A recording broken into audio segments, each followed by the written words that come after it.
Hello guys, kamusta kayong lahat? Sinitan ulit ito ng Nature Forex. Ituturo ko po ngayon kung paano mag-upload ng inyong documents para maging activate po yung account niyo. Napakasimple lang po siya. So sa unang video ko, nakapag-register na kayo doon. So tignan nyo lang yung email nyo. May receive ko yung email na ganito. Then kunin nyo yung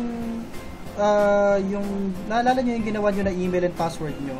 Ito rin yung ilalagay nyo dito. So example, ito yung akin kasi naka-bookmark kaya automatic siya. So pag nailagay nyo na, click nyo lang ito email, password, then click login. Mabilis lang to guys kasi limited lang yung oras ko ngayon. So sana masundan nyo kahit papaano. Okay, so ito na ang ating account site sa Nature Forex. Okay? Hindi nyo kakalimutan ng ating website baka ilagay nyo kung saan hindi talaga papasok yan. Okay, so punta ka sa manage account, click mo to, and then ito, pwede kang mag-upload ng photo mo para makilala ka ng tao na ikaw yan sa account mo mismo. Then nandito yung verification yan. Pag click mo yan, lalabas na itong mga information dito. Sa akin kasi verified na, pero sa inyo, malamang kailangan po natin yan na mag-upload. Sa una, makikita nyo dito, may file upload dito or upload lang. So, dito, type mo yung number mo. Kaya nila na-verify yan, naalala nyo yung text code na dumating sa inyo nung nagre-register pa lang kayo. So, ito yun. Okay? Pag na-type mo yan, click mo yung verify, magbe-verifying yan. Then, after 1 day, mabe-verified siya. So, PM nyo din ako para mas madali kong ma-follow up sa support natin. Okay? Then, next, eto, dito, passport. Pwede kang mag-upload ng passport. Kung nasaan ka man, pwede siya. Basta same address dun sa billing statement mo. National ID or driver's license. So, dito, may upload file din dito. Ganon siya sa proof of address, ganon din siya. Yung billing statement natin, kailangan valid siya ng 3 months or sabihin natin 1 month, pwede na yun. Example, March ngayon, 25. Ang due date ng billing mo is pang next month pa ng April 25 or April 20. So, pwede pa rin yun, okay? Pag na-upload mo na, click mo lang yung send. Then, ganun na siya, napakadali lang. Then, PM mo ako para matulungan kita sa follow-up. Okay? Tapos, sa pagpa-fund, tuturo ko din sa inyo kasi medyo nahihirapan yung iba sa navigation. So, dito tayo. Pwedeng dito. Click mo to. Deposit, withdraw. Ito So, lalabas itong mga information na to. Deposit. Yan. So, itong deposit na to, kung makikita nyo, naka-color green siya, naka-highlights. Kasi nakiklik yan pa isa-isa Pwedeng ito. Yan medyo mahina kasi yung internet ko ngayon So, ito muna, deposit. Para po ito dun sa mga tao na gusto nang mag-live trading. Kasi marunong na sila at nakapag-demo na sila ng matagal. Alam na nila yung strategy nila, yung mga paano paggamit ang indicators nila. Marunong na silang magbasa ng trend kung saan papunta para kumita. So, ito deposit. Click mo lang tong general account. Then, marami tayong option ng ways para makapag-fund. Bank wire, net teller, credit card, debit card, Skrill, or itong exchanger local transfer. Okay? So, let's say sabihin natin nag-fund ka ng $100. Type mo dyan. Then, i-click mo rito is bank wire. Scroll down natin. So, ito siya, HSBC Hong Kong. Click mo yung execute. Okay? Tapos, diretso na yon. Mag-fill up ka lang ulit ng documents.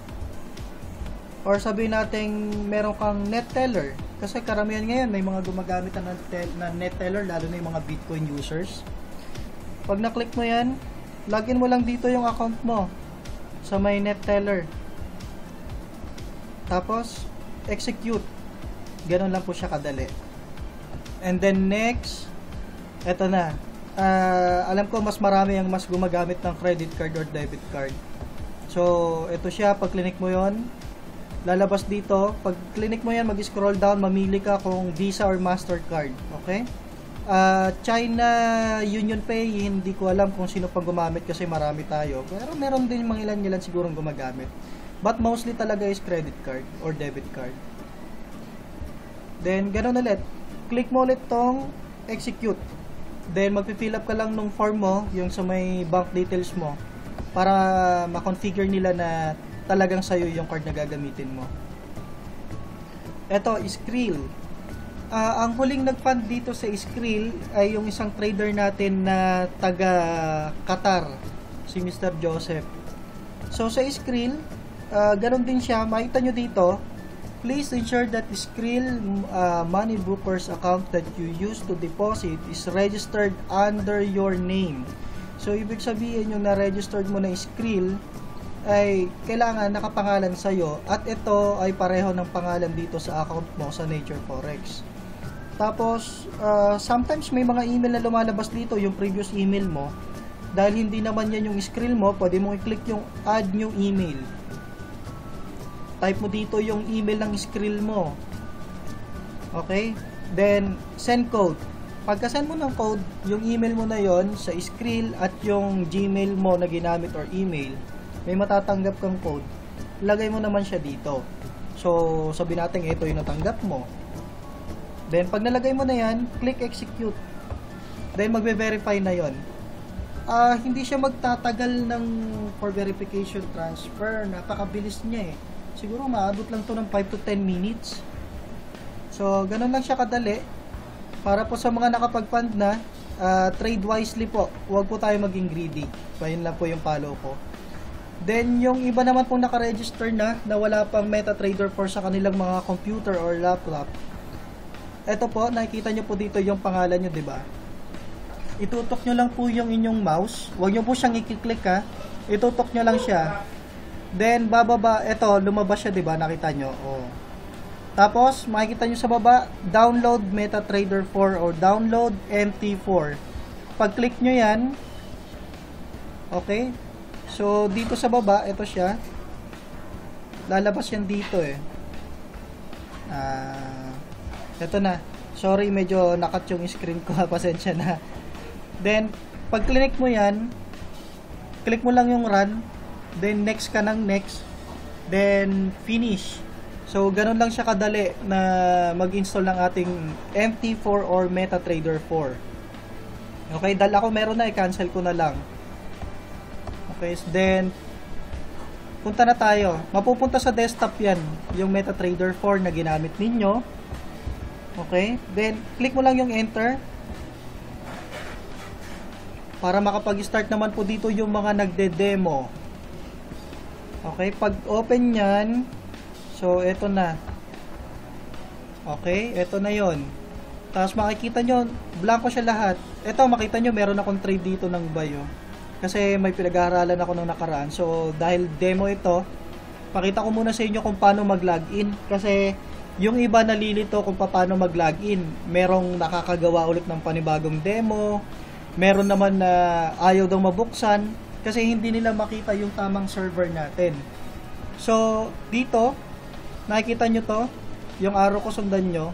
Itutok nyo dyan yan sa may folder na merong star. Nakalagay dyan, Navigator. Pag clinic mo yan, may dialog box na lalabas. Sa umpisa, makikita mo puro ganyan lang yan eh. Ito wala pa. Dahil ako na mismo yung naglagay nito dahil meron na akong account. Ang gawin mo, click mo tong account. Right click. Open an account. Then, kung hindi pa lumabas tong dalawa na to at blanco lang siya, pwede mo i-click tong add new broker. Click. Type mo lang yung Nature Forex na company broker natin. Then, click scan. Okay, naglo-loading pa siya. Yun, nakita nyo lumabas ulit. Dalawa siya, isang Nature Forex demo at isang Nature Forex server. Dahil naka-demo kayo, para sa mga bago, click nyo po yung demo, click next, and then, yung ito, dito nagkakamali yung iba. Naalala nyo, merong email yung ating Nature Forex. So, ito, 4 yun. Dito, ayun o. Nandito yung mga account. Ito, demo account. You have successfully opened your demo account, Forex trading account. Pag in-open mo yan, makikita mo doon yung login password mo para dito sa ating MetaTrader 4. So, naka-tick siya dito, ilipat mo dito. Dahil meron ka na eh. Existing trade account. So, yung nasa email, i-login mo lang siya dito. Combination ng number yon makikita mo. Then yung password nandun din. Numbers and letters naman yon. And then click finish. Papasok na yon. Okay? Ganun lang siya kasimple. Okay, cancel ko dahil meron ako eh. Ito yung akin. So, ito siya. Okay, ito yun no. O, di ba? Napakabilis kasi naka-save configuration ako. Save account information kasi ayoko nang kada magbubukas ako ng MetaTrader 4 natin, palagi na lang ako nagtatype. So, less time, isave mo na lang siya para kada open mo automatic. Gano'n lang po siya kabilis. Okay, so sana naintindihan nyo po. Ngayon, kung napansin nyo, natakpan po yung chart natin, no? Kung gusto niyo lang siyang i-hide, itong navigator, i-click nyo lang siya ulit, babalik siya sa dati. Then, full screen na naman yung chart natin. Ganun lang po siya kadali. Okay? So, ito, nakikita nyo, naka-default setting siya. Para po doon sa iba na nakikita nyo kasi palaging candlestick yung ginagamit, yung may red kapag pababa, and then kapag pataas naman ay kulay green. Ituturo ko siya siguro sa susunod na video ko, paunti-unti lang, kaya nga nasabi ko, limited lang kasi yung time ko. Pero para sa inyo, ginawa ko to kasi maraming nag-request. Okay? So, maraming salamat po sa mga sumunod at nakasunod. Sa mga gusto pong matutong mag-trade, pwede nyo po akong i-add sa Facebook na nandyan sa baba ng link ng video na to. And then, pagtulungan po natin kung ano yung magagawa po natin. Okay? Lahat po tayo magtutulungan dito, bigayan ng knowledge kung anong magagawa natin sa isa't isa. Lalo na yung mga OFW para pag nag-for good na kayo sa Philippines or sa mga kanya-kanyang bansa ninyo, meron kayong business na aalagaan ninyo na kayo mismo yung nagmamanage ng sariling pera ninyo. At hindi yung sinasabi nyo na nasa iba na pag nag-invest kayo doon may scam kayo. So dito, sarili nyo na po ito. Kayo mismo yung magmamanage ng risk ninyo at reward ninyo. So, si Nathan po ulit ng Nature Forex. Maraming salamat. Yun lang po. Okay, goodbye!